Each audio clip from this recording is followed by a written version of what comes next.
Welcome to 7 news Telugu. నేను సుధా. బులెటిన్ల ముందుగా headlines.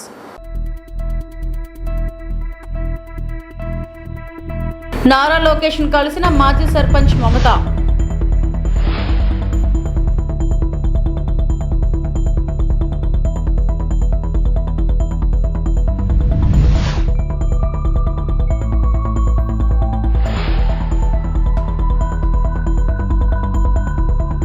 కుప్పంలో ఆర్టీసీ బస్సులను ప్రారంభించిన రవాణా శాఖ మంత్రి రాంప్రసాద్ రెడ్డి.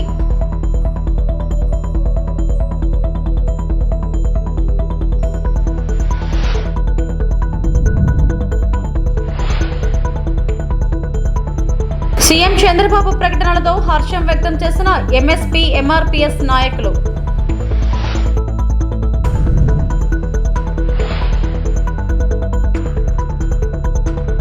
కూటమి ప్రభుత్వంలో మంత్రిగా బాధ్యతలు చేపట్టిన నారా లోకేష్ ను అమరావతి సచివాలయంలోని క్యాంప్ కార్యాలయంలో తిరుపతి ముత్యాలరెడ్డిపల్లి మాజీ సర్పంచ్ బోయినపాటి మమత మర్యాదపూర్వకంగా కలిసి శుభాకాంక్షలు తెలిపారు. ఈ సందర్భంగా మంత్రి నారా లోకేష్ కు తిరుమల శ్రీవారి ప్రసాదాలను అందించి సాల్వాతో సత్కరించి అభినందనలు తెలిపారు.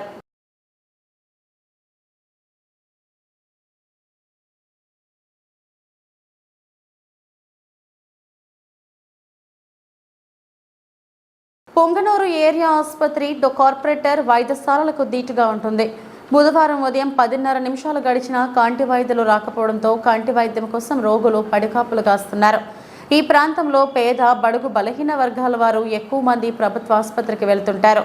కంటి వైద్యులు సమయపాలన పాటించకపోవడంతో ఇబ్బందులకు గురవుతున్నామని రోగులు తెలిపారు.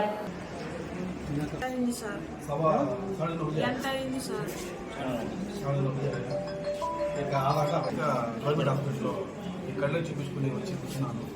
డాక్టర్ చూస్తే రాలేదు మేడం. మళ్ళీ హాఫ్ అన్ అవర్ కూర్చున్నాను. మళ్ళీ వ్యక్తి దిగిపోయి టిఫిన్ తిని మళ్ళీ వచ్చినాను. ఇప్పుడు వచ్చి కూడా హాఫ్ అన్ అవర్ అవుతాను. ఇక్కడ ఎవరు అందుబాటులో లేదు. చూస్తే లాక్ చేసి ఉన్నారు. సిబ్బంది అడిగితే కూడా వాళ్ళు ఫోన్ నెంబర్ కూడా మాకు తెలియదు అంటారు. ఇట్లా చేస్తే పేషెంట్కి చాలా కష్టం అవుతుంది. కొంచెం ఏమన్నా సంపాదిస్తే బాగుంటుంది. టైం వచ్చి ఇప్పుడు 10:30 అవుతుంది. వచ్చి కూడా ఇప్పుడు కూడా వచ్చి హాఫ్ అన్ అవర్ అయిపోయా. డాక్టర్ వచ్చింది. తిరుపతి టాస్క్ ఫోర్స్ కార్యాలయానికి తిరుపతి ఎస్పీ టాస్క్ ఫోర్స్ ఇన్ఛార్జిగా ఇటీవల ఛార్జ్ తీసుకున్న వి హర్షవర్ధన్ రాజు ఐపీఎస్ విచ్చేసి బుధవారం సందర్శించారు. ఆయనకు task force SP P Srinivas పుష్పగుచ్చంతో స్వాగతం పలికారు. టాస్క్ ఫోర్స్ ఇన్ఛార్జ్ కార్యాలయంలో ఆయన అధికారులతో మాట్లాడారు. ఎర్రచంద్రం అక్రమ రవాణా జరుగుతున్న విధానాన్ని అడిగి తెలుసుకున్నారు. అడవుల్లో చేపడుతున్న కూంబింగ్ సమాచార వ్యవస్థ గురించి ఎస్పీ శ్రీనివాస్ ఆయనకు వివరించారు. ఇంకా టాస్క్ ఫోర్స్లో అటవీ అధికారుల పనితీరు గురించి తెలుసుకున్నారు. కూంబింగ్ ఆపరేషన్ల పనితీరు గురించి అధికారులు వివరించగా ఆయన సంతృప్తి వ్యక్తం చేశారు. దాదాపు గంట పాటు ఆయన టాస్క్ ఫోర్స్ అధికారులతో సమావేశమయ్యారు. తర్వాత ఆయన మాట్లాడుతూ టీంలు ఆపరేషన్లపై ప్రత్యేక శ్రద్ధ తీసుకోవాలని తెలిపారు. ఎర్రచందనం స్మగ్లింగ్ జరగకుండా ఉండేలా స్మగ్లర్లను నిరోధించేలా చర్యలు తీసుకోవాలని అన్నారు. ఫీల్డ్ ఆపరేషన్లో అటవీ శాఖ సిబ్బందితో సమన్వయం చేసుకోవాలని సూచించారు. స్మగ్లర్లను పట్టుకునేందుకు వీలుగా ఆపరేషన్లు చేపట్టాలని చెప్పారు. ఈ సమావేశంలో తిరుపతి కార్యాలయంతో పాటు Kadapa, railway Koduru sub control సిబ్బంది కూడా పాల్గొన్నారు. ఇంకా task force DSP Chenchubabu, ACF Srinivas, ఆర్ఐలు సురేష్ కుమార్ రెడ్డి, కృపానంద, చిరంజీవులు పాల్గొన్నారు.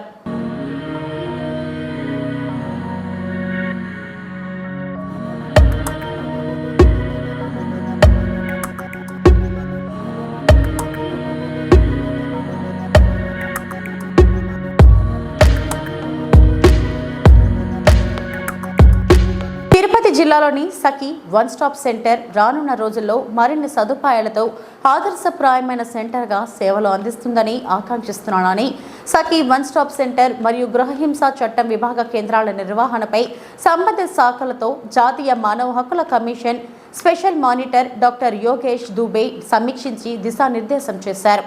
బుధవారం ఉదయం స్థానిక కలెక్టరేట్ వీడియో కాన్ఫరెన్స్ హాల్ నందు జాతీయ మానవ హక్కుల కమిషన్ స్పెషల్ మానిటర్ వారు సంబంధిత అధికారులతో సమీక్ష నిర్వహిస్తూ తిరుపతి జిల్లాలో వన్ స్టాప్ సెంటర్ రానున్న రోజుల్లో అన్ని సదుపాయాలతో ఆదర్శప్రాయమైన సెంటర్గా మహిళలకు, బాలికలకు అత్యవసర సహాయ సహకారాలు, లీగల్, మెడికల్, మానసిక కౌన్సిలింగ్ సదుపాయాల కల్పనతో సదరు బాధితులకు సహకారం అందించడం ద్వారా పోష్ యాక్ట్ 2013 పక్కాగా అమలు చేసి బాధితులకు మరింత సహాయ సహకారాలు, కౌన్సిలింగ్ అందజేసేలా ఉంటుందని ఆకాంక్షిస్తానని వారు తెలిపారు. ఈ సమావేశంలో జిల్లా రెవెన్యూ అధికారి పెంచల కిషోర్, అదనపు ఎస్పీ వెంకట్రావు, జిల్లా స్త్రీ మరియు శిశు సంక్షేమ మరియు సాధికారత అధికారిని శ్రీమతి ఎస్ జయలక్ష్మి, జిల్లా విద్యాశాఖ అధికారి డాక్టర్ వి శేఖర్, జిల్లా సాంఘిక సంక్షేమ అధికారి Chennaiah, Sakhi one stop centre admin Sujatha, గృహ హింసా చట్టం విభాగం కౌన్సిలర్ సుగ్న తదితరులు అధికారులు పాల్గొన్నారు.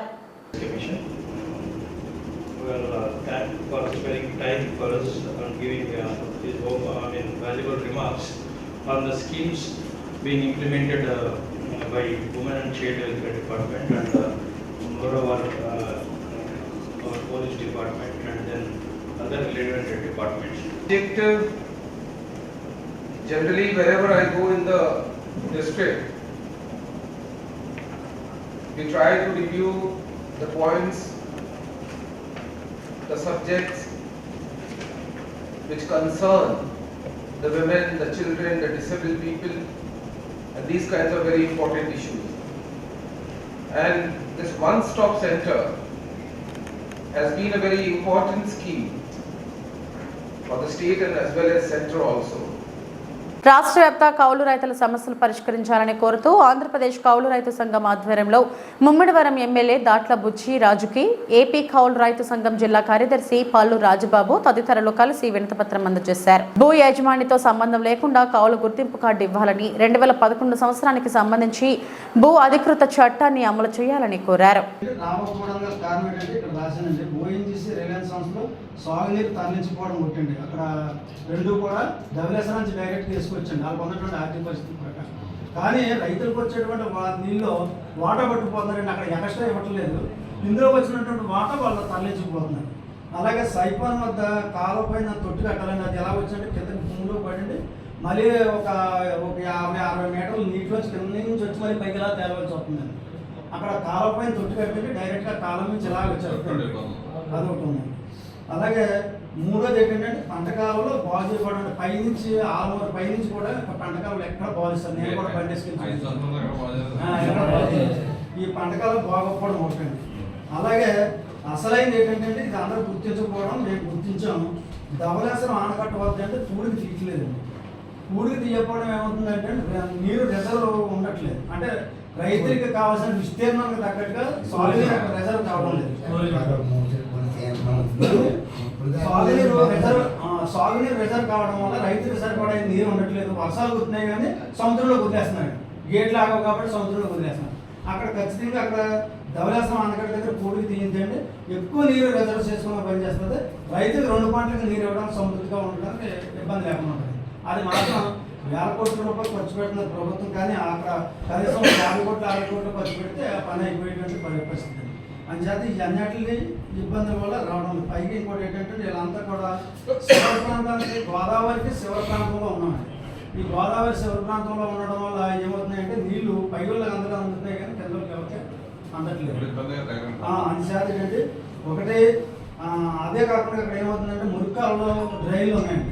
ఈ మురికాలలో గోదావరిలోని సముద్రంలో తీయడం వర్షాలు గట్టి వస్తా చూడండి. అప్పుడు వచ్చేటప్పుడు ఏమవుతుందంటే ఉప్పు నీరు అంతా కూడా అండి మళ్ళీ కాలువ అంతా పైకి ఎక్కేస్తుందండి చాలా మంది. అంటే అక్కడ స్లూయిజులు ఉన్నాయండి, తలుపులు ఉన్నాయి ఒకనాకప్పుడు. కానీ ఆ స్లూయిజులు పునరుద్ధరణ చేయట్లేదండి. ఉన్నామటికి వదిలేశారు. ఆ స్లూయిజులు తలుపులన్నీ పోయాయండి. మన దీన్ని ఇక్కడ సదస్సు పెట్టిన రోజు అండి తీసుకెళ్ళి చూపించండి. డ్రైనేజ్ డిపార్ట్మెంట్ ప్రభుత్వం డబ్బులు వేయాలని చేస్తామని అంటారు. అంటే అది ఏమవుతుందంటే నీరు దిగేటప్పుడు ఏమో తలుపులు తీసుకుంటాయంటే నీరు వచ్చేటప్పుడు ఏమో తలుపులు చూసుకుంటాయి. ఆ విధంగా ఉన్నప్పుడు ఇబ్బంది ఉంది. అందుచేత అదే కాకుండా కానీ ఈ ధాన్యం బకాయి బిల్లు ఉన్నాయండి. మొత్తం కాకినాడ జిల్లాలో 25 కోట్ల రూపాయలు ధాన్యం బకాయి బిల్లు ఉన్నాయని మనకు తెలుసు. ఈ పంట అంతేకాకుండా తాండ్ర మండలంలో కూడా సుమారు 1 కోటి రూపాయలు పైకోటి ధాన్యం బకాయి బిల్లు ఉన్నాయి. ఇవన్నీ దీన్ని దృష్టిలో పెట్టడానికి అని చెప్పి అందరినీ తీసుకొచ్చారండి. నా చేత దయచేసి కౌలు రైతులు సంక్షేమం కోసం ప్రయత్నం చేయాలని. వాలంటీర్ల వ్యవస్థ రద్దు అవుతుందంటూ సోషల్ మీడియాలో వస్తున్న వార్తలకు వాలంటీర్లు అయోమయంలో పడ్డారు. రాష్ట్ర ప్రభుత్వం ఈ విధమైన నిర్ణయంతో ముందుకు పోతే వాలంటీర్ల పరిస్థితి ప్రశ్నార్థకరంగా మారనుందని వారు ఆవేదన వ్యక్తం చేశారు. దీంతో మండపేటకు చెందిన రాజీనామా చేయని వాలంటీర్లు ఏం చేయాలో పాలుపోక బుధవారం మండపేట ఎమ్మెల్యే వేగుళ్ల జోగేశ్వరరావును కలిశారు. దీంతో ఎమ్మెల్యే వారితో మాట్లాడి దీనిపై ప్రభుత్వం ఏ విధమైన నిర్ణయాన్ని తీసుకోలేదని, కరోనా సమయంలో మీరు చేసిన సేవలు ప్రశంసనీయమని, అటువంటి మిమ్మల్ని దూరం చేసుకునే ఆలోచన తమకు లేదన్నారు. ఏదేమైనా వారి విజ్ఞప్తిని ప్రభుత్వం దృష్టికి తీసుకెళ్తానన్నారు. దీంతో వాలంటీర్లు వేగుళ్లకు కృతజ్ఞతలు తెలియజేశారు.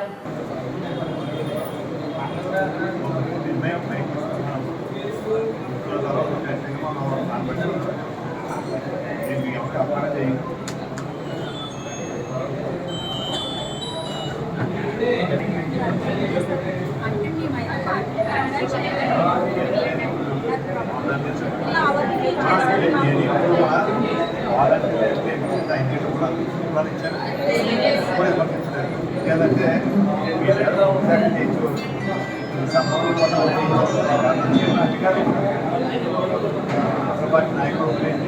అధికారులు కూడా మీరు చేయక్కనే పనులన్నీ చేసి మరి ఎప్పుడు నేనేం అవ్వలేదు.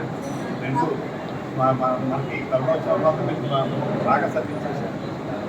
సొంత కూడా చేసుకోవాలి కాదు, అయినప్పుడు మీరు వాళ్ళతో చాలా బాగా చేశారు. 95 పైన చాలా బాగా చేశారు.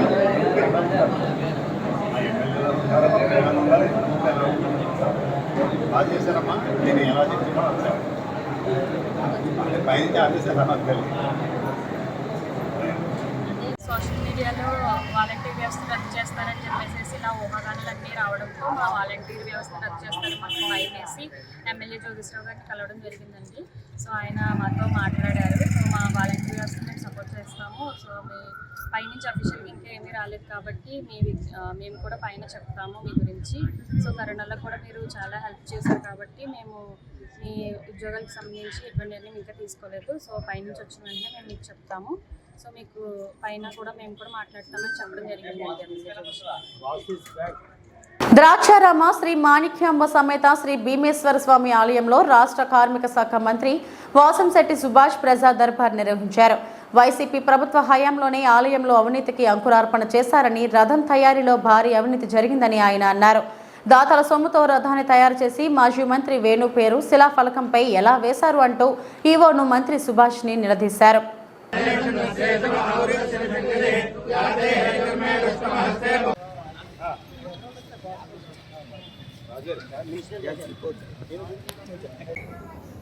నేను క్యాన్వాసింగ్ తిరుగుతున్న సమయంలో అనేక మంది ప్రజలు ద్రాక్షారామ భీమేశ్వర స్వామి గుడిలో చాలా అక్రమాలు జరుగుతున్నాయి, అక్రమ వసూళ్లు జరుగుతున్నాయి అని గతంలో జరుగుతున్నాయి కూడా అని చెప్పడంతో ఈరోజు ఇక్కడ వాటి గురించి సమీక్ష ఏర్పాటు చేయడం జరిగింది. ఇందులో చాలా అవకతవకలు ఉన్నాయి. ముఖ్యంగా ఏదైతే వైఎస్ఆర్ మంత్రి చెల్లిపోయిన వేణుగోపాలకృష్ణ ఉన్నాడో ఆ వ్యక్తి రథం నేనే నిర్మిస్తాను అని చెప్పి 1,000 కోట్లు దండుకోవడం జరిగింది. అదేవిధంగా పురోహితులకి సుమారు 30 లక్షలు ఇచ్చినప్పటికీ అవన్నీ కూడా ఆయనే ఖర్చు పెట్టినట్టు ఒక శిలాఫలకం రాసి ఆ రథం కొత్త రథం మీద పెట్టడం, అదేవిధంగా కొన్ని లక్షలు వసూలు చేసి అక్రమంగా దారి మళ్లించడం కూడా జరిగింది. వెంటనే ఆ శిలాఫలకాన్ని తొలగించడం సాక్ష్యాలతో పట్టుకుని గతంలోనే ఒక 4 రోజుల క్రితం జరిగింది. ఈ రోజున ప్రతి దాంట్లోనే అవినీతి. ఇక్కడ కంప్యూటర్లు ఉన్నాయని చెప్పి బిల్లులు పెట్టడం, ఆ కంప్యూటర్లో చైతన్య అని తోట తిరుమూర్తులు గారి ముఖ్య అనుచరుడు, అతను సానుభూతిపరుడు, ఇక్కడ ఉద్యోగం చేస్తూ ఈ అవినీతి చేసి వైసీపీ నాయకులకు అందజేస్తూ ఉన్నాడు. వాళ్ళ శాలరీలు చూస్తే ₹1,00,000 75,000. అలాగే ఈ భీమేశ్వర స్వామి గుడి దగ్గర సెక్యూరిటీ గార్డులు ఏర్పాటు చేసామని చెప్పి చూపించి విపరీతమైన మందు బాటిల్స్, గ్లాసులు అవి కూడా మేము చూడటం జరిగింది. ఎక్కడా కూడా అలసత్వం. అదేవిధంగా ఈ భీమేశ్వర స్వామి గుడిలో 2 వాలంటీర్లుగా చేస్తూ ఇక్కడ మళ్ళీ అవుట్సోర్సింగ్ పోస్ట్ నిమిత్తం ఇక్కడ వేణు గారు వాళ్ళు మనుషులను వేయటం, వాళ్ళు ఏదైతే టికెట్లు ఉంటాయో దర్శనం టికెట్లు అవి తీసుకోవటం, భక్తులు లోపలికి పంపించడం, మళ్ళీ అదే స్లిప్ బయటికి తెచ్చి కొంతమంది తీసుకెళ్ళటం, ఇలాంటి అవినీతులు పాల్పడ్డారు. అదేవిధంగా ప్రతి టెండర్లోని వాళ్ళ అనుకూలమైన మనుషులు ఇటు తోట త్రిమూర్తులు గారు, అటు మన వేణు గారు కూడా ఈ గుండు పట్టి రాక్షసుల్లా పీడించారు, అవినీతిమయం చేశారు. మళ్ళీ ప్రోటోకాల్ పేరుతో భక్తులందరినీ గంటలు వెయిట్ చేసి పరిస్థితి ఈ నాయకులు తీసుకొచ్చారు. అలాగే ఈ జరిగిన అవినీతి అంతా విజిలెన్స్ కూడా ఇవ్వడం జరిగింది ఇప్పుడు. అలాగే మరి మంత్రి అయిన వేణు వాళ్ళ ఇంట్లో ఏ ఫంక్షన్ జరిగినా సరే ఇక్కడ వంటతనం చేత పంచపక్ష పరమాన్నాలన్నీ వండించుకుని ఒకసారి కాదు ఇంచుమించు 100 సార్లు పైబడి ఆయన ఇంట్లో ఏ ఫంక్షన్ ఉన్నా ఎవరు వచ్చినా సరే ఒక ఇంచుమించు 70-80 వేల రూపాయలు వంటలు చేయించి అక్కడ ఫ్రీగా దారి మళ్లించడం జరిగింది. చిత్తూరు జిల్లా కుప్పం ఆర్టీసీ బస్సులను రవాణా శాఖ మంత్రి రాంప్రసాద్ రెడ్డి ప్రారంభించారు. అనంతరం ఆయన మాట్లాడుతూ డీజిల్ రేట్లు తగ్గినా కూడా బస్ ఛార్జీలు పెంచిన ఘనత జగన్దే అని ఆరోపించారు. జగన్ మాటలు ప్రజలు నమ్మే పరిస్థితిలో లేదని అన్నారు. మరోవైపు శాఖల్లో ఏదైనా అవినీతి జరిగి ఉంటే తప్పకుండా చర్యలు తీసుకుంటామని తెలిపారు. ఏ రాజకీయ సభలకు బస్సులు ఫ్రీగా ఉపయోగించమని మంత్రి తెలిపారు. మరోవైపు కుప్పం బస్టాండ్ ఆధునీకరణకు చర్యలు తీసుకుంటామని మంత్రి పేర్కొన్నారు. కుప్పం బస్ డిపోలో ఆధునీకరణ పనులు చేపడతామని ఆయన తెలిపారు. 5 కొత్త బస్సులను ప్రారంభించామని సీఎం చంద్రబాబు కుప్పం పర్యటనకు రావడంతో సుమారు 30 బస్సులను కుప్పం డిపోకు తరలి వచ్చాయన్నారు. 5 బస్సులు ఒకేసారి ప్రారంభించడం ఆనందంగా ఉందని మంత్రి రాంప్రసాద్ రెడ్డి తెలిపారు. ప్రయాణికులను సురక్షితంగా గమ్య స్థానాలకు చేరవేస్తామని మంత్రి చెప్పారు. గత ప్రభుత్వం ఏ శాఖను వదలలేదని ఈ 5 ఏళ్లలో ఎన్ని వీలైతే అన్ని విద్యుత్ బస్సులు తీసుకొస్తామని మంత్రి తెలిపారు. ఆడంబరం లేకుండా ప్రజల కోసం పనిచేయాలని మంత్రి పేర్కొన్నారు. కార్మికులు ప్రయాణికులు కళ్ళు లాంటి వారని అన్నారు. మరోవైపు డిపోలో పనిచేస్తున్న కార్మికుల సమస్యలు పరిష్కరించేందుకు చర్యలు తీసుకుంటామని మంత్రి రాంప్రసాద్ రెడ్డి తెలిపారు. ప్రభుత్వంలో ఆర్టీసీని 100% విలీనం చేసేందుకు కృషి చేస్తామన్నారు. అంతేకాకుండా కుప్పం నుండి అన్ని ప్రాంతాలకు బస్సు సర్వీసులు ఏర్పాట్లు చేస్తామని మంత్రి హామీ ఇచ్చారు.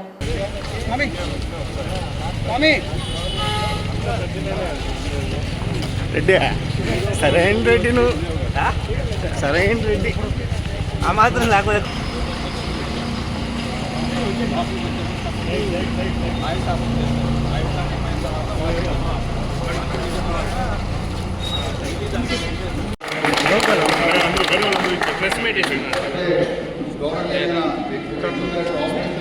చంద్రశేఖర్ గారు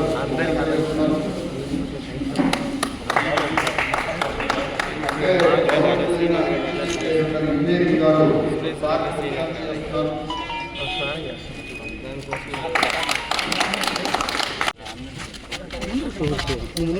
నాకు అడ్డం వస్తా నేనేం చేయాలి? దేనికి రా హీరో కొంచెం వెనక్కి రా, కొంచెం వెనక్కి రా అన్న, కొద్దిగా వెనక్కి రా అన్న. బలరామన్నా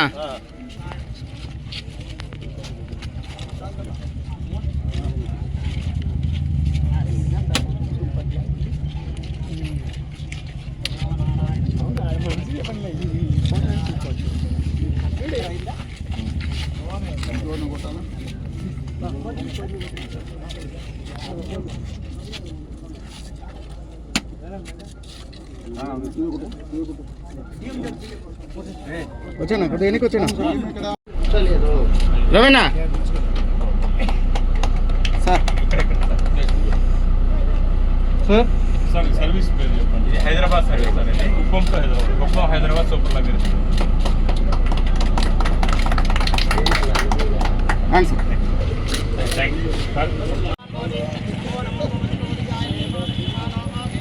శెట్టి గారు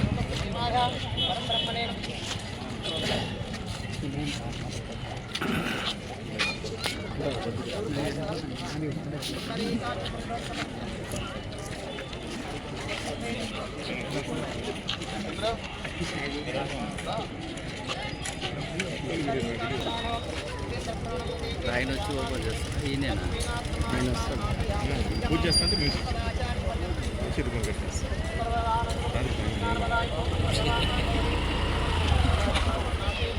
అన్నీ వస్తుందా? అన్నీ వస్తున్నాయి.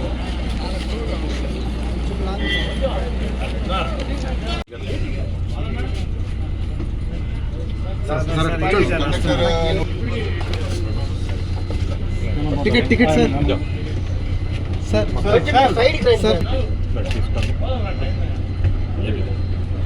చూపించండి సార్ పైకి సార్.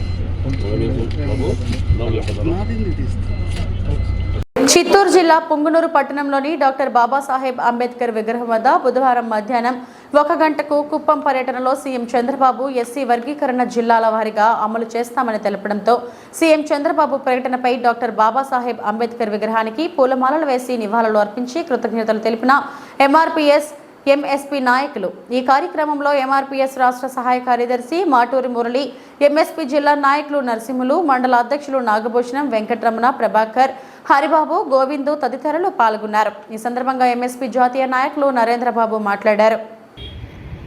మొట్టమొదటిసారిగా తన సొంత నియోజకవర్గమైన కుప్పం నియోజకవర్గానికి వచ్చేసిన సందర్భంగా నిన్న సాయంత్రం జరిగినటువంటి కుప్పం బహిరంగ సభలో కుప్పం నియోజకవర్గ అభివృద్ధితో పాటు రాష్ట్ర వ్యాప్తంగా చంద్రబాబు నాయుడు గారు ఇచ్చినటువంటి హామీలను గుర్తు చేస్తూ చేపట్టాల్సిన అభివృద్ధిని గుర్తు చేస్తూ ఆ క్రమంలో ఎస్సీ రిజర్వేషన్ వర్గీకరణ పైన తెలుగుదేశం పార్టీ ప్రభుత్వం కట్టుబడి ఉందని, ఎన్డీఏ కూటమి కట్టుబడి ఉందని, ఖచ్చితంగా వర్గీకరణను జిల్లాల వారీగా చేస్తామని ప్రకటించడంతో పాటు గడిచిన సార్వత్రిక ఎన్నికల్లో ఎన్డీఏ కూటమి గెలుపు కోసం శ్రమించినటువంటి టీడీపీ, బీజేపీ, జనసేన పార్టీలతో సమానంగా ఎంఆర్పీఎస్ ఉద్యమ నాయకులు, కార్యకర్తలు మందాకృష్ణమ్మ గారి యొక్క ఆదేశాల ప్రకారం కష్టపడ్డారని, దానికి నేను అభినందిస్తున్నానని, మీ శ్రమతో మీ సహకారంతో అధికారులకు వచ్చారని మిమ్మల్ని మర్చిపోని, మిమ్మల్ని ఖచ్చితంగా మీకు ఇచ్చిన హామీలు నెరవేరుస్తానని చెప్పేసి మరోసారి ఆయన తన మొట్టమొదటి బహిరంగ సభలోనే చెప్పడాన్ని ఎంఆర్పీఎస్ స్వాగతిస్తున్నది, హర్షం వ్యక్తం చేస్తున్నది. ఇచ్చిన హామీని మర్చిపోకుండా గుర్తు పెట్టుకొని ఎన్నికల సందర్భంగా జరిగిన ప్రచార కార్యక్రమంలో టీడీపీ, బీజేపీ, జనసేన పార్టీలతో సమానంగా అక్కడక్కడ ఒకటి ఎక్కువగానే ఎంఆర్పీఎస్ కార్యకర్తల నాయకులు అత్యధికంగా శ్రమించారన్న విషయం కూడా చంద్రబాబు నాయుడు గారు పునరుద్ఘాటించడం అంటే మా శ్రమను ఆయన గుర్తించినట్టే లెక్క. అందుకు ఎంఆర్పీఎస్ తరఫున మందకృష్ణ గారి తరఫున ప్రత్యేకంగా ధన్యవాదాలు తెలియజేసుకుంటున్నాం. అందుకు అనుగుణంగా మందాకృష్ణ గారు చంద్రబాబు నాయుడు గారి ఉపన్యాసాన్ని సోషల్ మీడియా ద్వారా చూడడం జరిగింది, వినడం జరిగింది. కృష్ణమ్మ గారికి ఆదేశాల ప్రకారం ఈరోజు చంద్రబాబు నాయుడు గారు కలిసి ఆయన సన్మానం చేయాలని చెప్పేసి ఆదేశాలు ఇవ్వడం జరిగింది.